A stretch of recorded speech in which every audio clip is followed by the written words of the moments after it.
Welcome students. আমরা class 12 এর semester 3 আগের দিনকে 15টা কোশ্চেন যে সাজেশন এনেছিলাম তার 15টা কোশ্চেন ডিসকাস করা হয়ে গেছিল। আজকে বাকি যে 20টা রয়েছে সেই 20টা কোশ্চেন ডিসকাস করা হবে।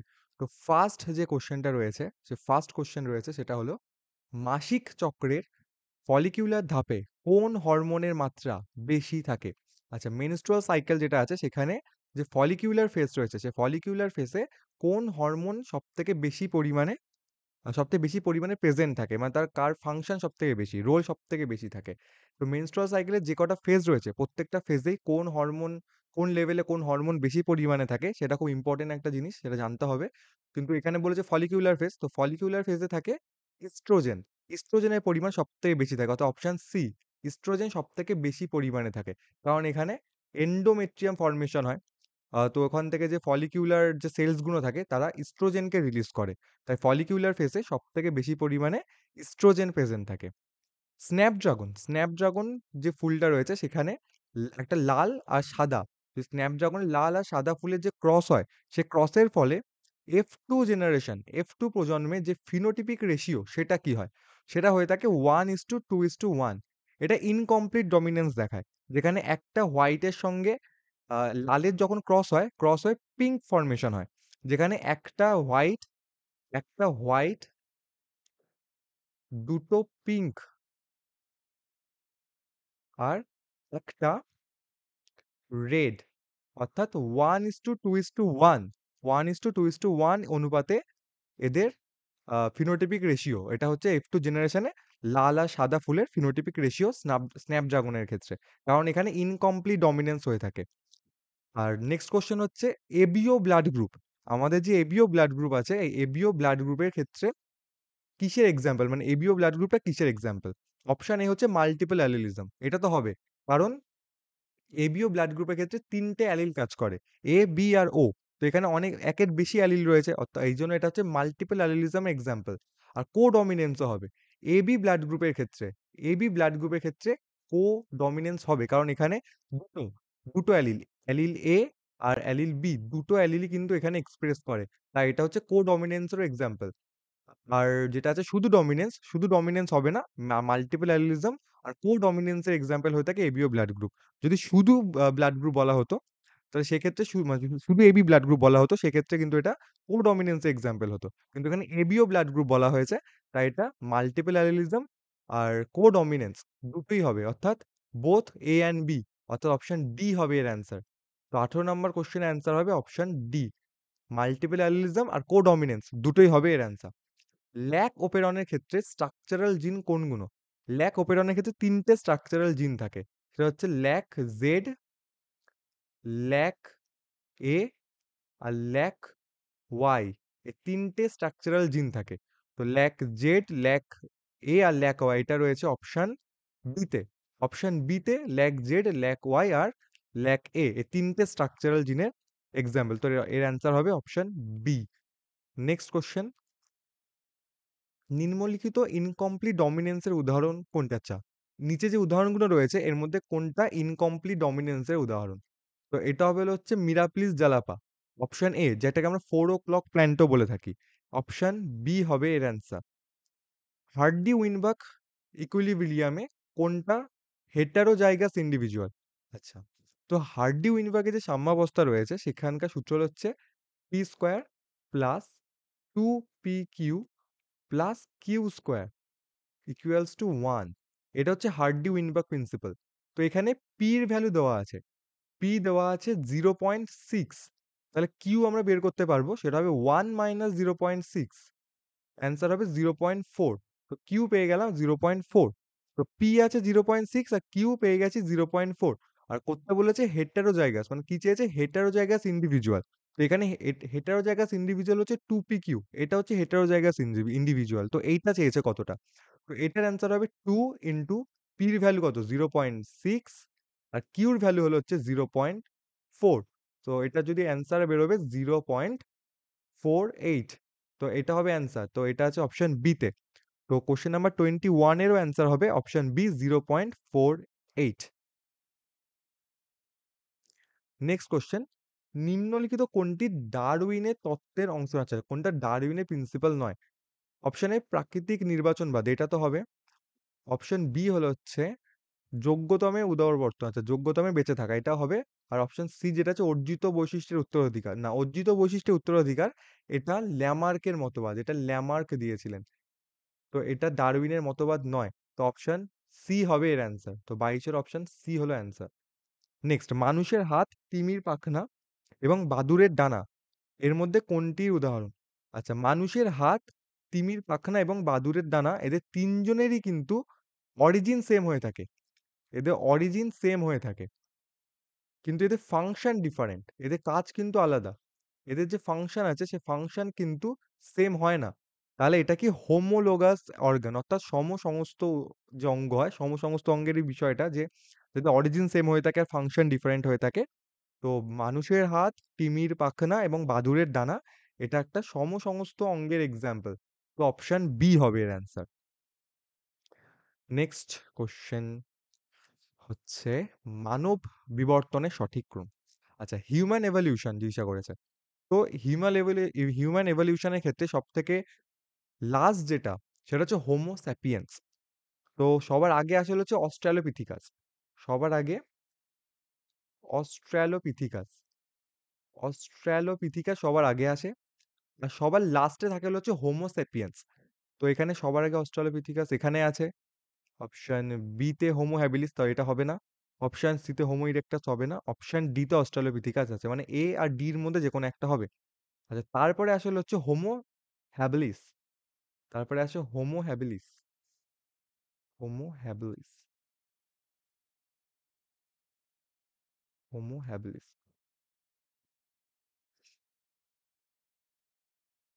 Homo habilis.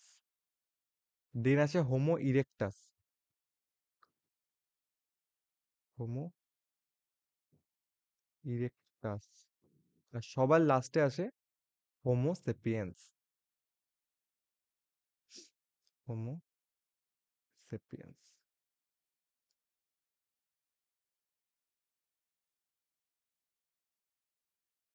তো এটা আছে অপশন এ তে, অস্ট্রালোপিথিকাস, তারপরে হোমো হ্যাবিলিস, তারপরে হোমো ইরেক্টাস, আর সবার লাস্টে হোমো সেপিয়েন্স। তো অপশন এ হবে এর রাইট অ্যান্সার 24 এর ক্ষেত্রে। নেক্সট, ভারতের গর্ভপাত, আচ্ছা এমটিপির ক্ষেত্রে আইনসম্মত কত দিনের মধ্যে এমটিপি করা হয়? আচ্ছা, MTP medical terminology of pregnancy, যেটাকে আমরা অ্যাকচুয়ালি অ্যাবর্শনও বলে থাকি, এটা কত দিনের মধ্যে করা হয়? এটা করা হচ্ছে মেনলি, এটা মানে আমাদের ইন্ডিয়াতে আইনসম্মত হিসেবে 24 উইকসের মধ্যে করে নেওয়া হয়, অর্থাৎ অপশন সি হবে এর অ্যান্সার। কিন্তু উচিত, মানে সব থেকে বেস্ট হয় যদি 12 সপ্তাহের মধ্যে কমপ্লিট করা যায় এমটিপি। কিন্তু 24 সপ্তাহ অবধি আইনসম্মতভাবে করা যেতে পারে, কিন্তু বেস্ট হয়ে থাকে, বেস্ট পিরিয়ড হয়ে থাকে হলো হচ্ছে 12 সপ্তাহের মধ্যে। কিন্তু গর্ভাবস্থার 24 সপ্তাহের মধ্যে এমটিপি চাইলে করা যায়। তো এর অ্যান্সার হয়ে যাবে অপশন সি, কারণ এখানে বলেছে আইনসম্মতভাবে, আইনসম্মতভাবে 24 সপ্তাহের মধ্যে করা যায়। কিন্তু যদি বলতো বেস্ট সব থেকে ভালো সিচুয়েশন কোনটা, তাহলে হবে 12 সপ্তাহের মধ্যে। নেক্সট কোশ্চেন হচ্ছে ক্লাইনফেল্টার সিনড্রোম। ক্লাইনফেল্টার সিনড্রোম যেটা, তার কেরিওটাইপ জিজ্ঞাসা করেছে। ক্লাইনফেল্টার সিনড্রোম মানে এখানে বলা হয় মেল যেখানে ফিমেল ক্যারেক্টার্স পাওয়া যায়, মানে একটা এক্স ক্রোমোজোম এক্সট্রা থাকবে, একটা এক্স যে ক্রোমোজোম আছে, একটা এক্স ক্রোমোজোম এক্সট্রা থাকবে। যদি একটা এক্স ক্রোমোজোম এক্সট্রা থাকে, তাহলে সেক্ষেত্রে ক্রোমোজোমাল নাম্বার 46 থেকে কনভার্ট হয়ে যাবে 47। তাহলে 47 ক্রোমোজোম থাকবে, এক্স ওয়াই তো থাকেই, সেখানে একটা এক্স এক্সট্রা আর ওয়াই। তো এটা হবে হচ্ছে কি ক্লাইনফেল্টার সিনড্রোমের ক্ষেত্রে ক্যারিওটাইপ। তো এখানে এই অপশনটা আছে, অপশন এখানে এক্স এক্স ওয়াই আছে, X X, option B, option B হবে এর অ্যান্সার, 47 এক্স এক্স ওয়াই। নিম্নলিখিতগুলির মধ্যে কোনটিতে পলি এমব্রয়নিক, অর্থাৎ পলি এমব্রয়নিক মানে অনেকগুলো এমব্রিও পাওয়া যায়? এটার অপশন এ হলো হচ্ছে অ্যান্সার, লেবুর ক্ষেত্রে দেখা যায় হলো হচ্ছে পলি এমব্রয়নিক কন্ডিশন।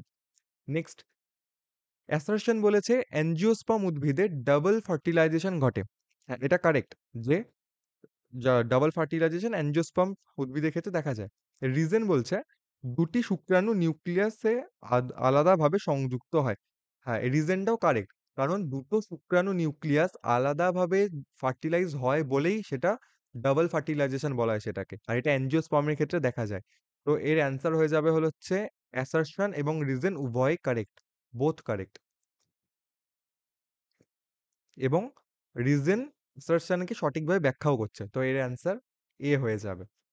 নেক্সট, যে ফুলের পুরুষ গ্যামেট অর্থাৎ পুং গ্যামেট মহিলা গ্যামেটের আগে পরিপক্ক হয়, আচ্ছা এটাকে বলে প্রোট্যান্ড্রি। প্রোট্যান্ড্রি মানে যেখানে ফিমেল গ্যামেট যেটা আছে অর্থাৎ অ্যান্থার স্টিগমার আগে ম্যাচিওর হয়ে যায়, সেটাকে বলা হয় প্রোট্যান্ড্রি। তো 29 এর অ্যান্সার হয়ে যাবে প্রোট্যান্ড্রি। Next, tRNA anticodon. আচ্ছা, অ্যান্টিকোডনের ক্ষেত্রে যেটা জানতে হবে সেটা হচ্ছে এর অ্যান্টিকোডন হয়ে থাকে ইউ, অর্থাৎ আরএনএ এর ক্ষেত্রে যেটা যেটা এ আছে, মানে আমাদের তো জানি এটিজিসি এই ৪ টে আমাদের যে পিউরিন আর পিরিমিডিন বেস রয়েছে, সেখানে এর কমপ্লিমেন্টারি হয়ে থাকে ইউ, আর জি এর কমপ্লিমেন্টারি হয়ে থাকে সি, এবং ভাইস ভার্সা, মানে সি এর কমপ্লিমেন্টারি হয়ে যাবে জি আর ইউ এর হয়ে যাবে এ। তো যদি টিআরএনএ যে অ্যান্টিকোডন রয়েছে সেটা ইউএসি রয়েছে, ইউএসি রয়েছে। তাহলে এটা কোনো না কোনোটা আরএনএ, টিআরএনএ এর কাজই হচ্ছে আরএনএ কে রিড করা। আরএনএ এর কোড, এমআরএনএ যে কোড আছে সেই এমআরএনএ কোডটাকে রিড করা। তো এখানে কোশ্চেনে বলেছে যে টিআরএনএ যে অ্যান্টিকোডনটা রয়েছে অর্থাৎ এটা কোন এমআরএনএ থেকে এসেছে? তো ইউ এসেছে এ থেকে, এ আসবে ইউ থেকে, আর সি এসছে জি থেকে। তাহলে AUG অর্থাৎ যেটাকে আমরা স্টার্ট কোডনও বলে থাকি। এটাকে আমরা স্টার্ট কোডনও বলে থাকি। তো এমআরএনএর AUG র AUG র উপর যদি টিআরএনএ কাজ করে আর টিআরএনএ যদি অ্যান্টিকোডন তৈরি করে তখন ইউএসি তৈরি করবে। তাহলে এখানে হবে অপশন এ অ্যান্সার। ৩০ এর অপশন এ হবে অ্যান্সার, যে AUG এমআরএনএ এর অ্যান্টিকোডন হচ্ছে ইউএসি।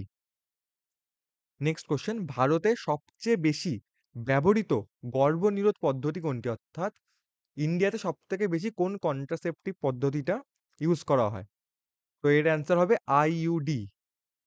আইইউডি অপশন ডি হবে এর অ্যান্সার। এটা একটা কমন কোশ্চেন। আইইউডি হবে অ্যান্সারের। নেক্সট কোশ্চেন হচ্ছে,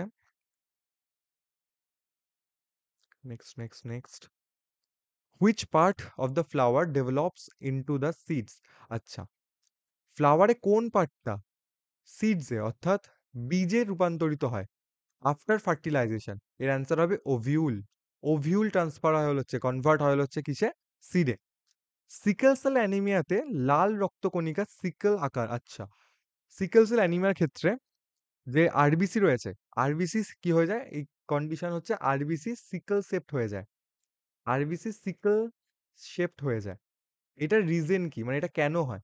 এটা হচ্ছে হিমোগ্লোবিন যে জিন রয়েছে, বিটা হিমোগ্লোবিন যে জিন রয়েছে সেখানে মিউটেশন হয় বলে এই যে আমাদের আরবিসি রয়েছে সেই আরবিসিটা সিকেল শেপড হয়ে যায়। এটাকে সিকেল সেল অ্যানিমিয়া বলা হয়। তো এর হবে অ্যান্সার অপশন বি। তো এর অ্যান্সার হয়ে যাবে বি। নেক্সট, আর আজকের লাস্ট কোশ্চেন সেটা হচ্ছে in vitro fertilisation technology fertilisation কোথায় হয়? আচ্ছা, আইভিএফ এর ক্ষেত্রে ফার্টিলাইজেশনটা কোথায় হয়? Inside the fallopian tube, outside the uterus, outside the body? Outside the body. Outside the বডিতে কোনো একটা ল্যাবরেটরিতে তৈরি করা হয়, তৈরি করার পর সেটাকে ইউটেরাসে কনভার্ট করা হয়, মানে ফার্টিলাইজ করানোর পর সেটা ইউটেরাসে ট্রান্সফার করা হয়। তো আইভিএফ এর ক্ষেত্রে আউটসাইড দ্য বডিতে কিন্তু ফার্টিলাইজেশন হয়ে থাকে। 34 এর অ্যান্সার হয়ে যাবে অপশন সি। তো আজকের ক্লাস এতদূরই অবধি। নেক্সট ভিডিওতে আমরা বাকি কোশ্চেন ডিসকাস করব।